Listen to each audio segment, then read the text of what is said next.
Paul, King of the Fish. Episode 4. The Lodger. Co-authored by Daniel B Moult. News of the death of Paul, King of Fish, spread like the aquatic equivalent of wildfire throughout the Downham, its tributaries, and out into the estuary. Tales of Paul's temerity soon entered piscatorial folklore to serve as a warning to errant pike fry treading the fine line between competitiveness and wanton aggression.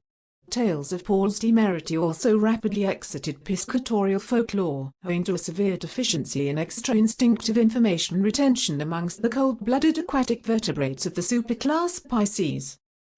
The cessation of Paul's continued boasts of superiority and indeed mortal existence were however not met with universal sadness.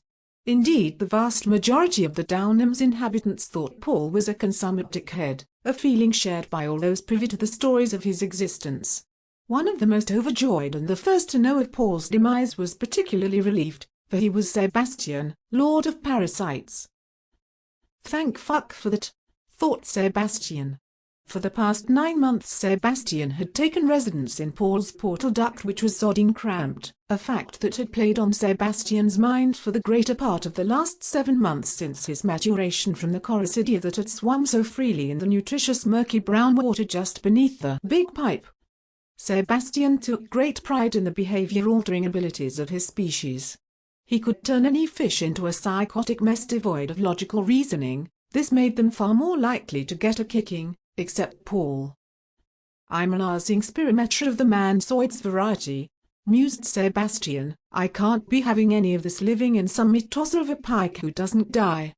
But now, Paul was dead and Sebastian was happy. Sebastian was exceptionally happy. Sebastian was possibly more happy than the happiest dog. It's a sodding dog.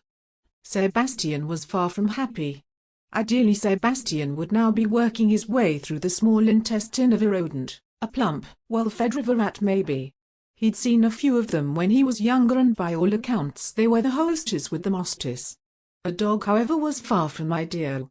How he wished he'd taken Alistair's advice and plumped for that evasion of canine immune systems course. Obviously, everyone had laughed at Alistair at the time. After all, what sort of muppet would want to spend their free time studying in reference to eyeing up the opposite sex?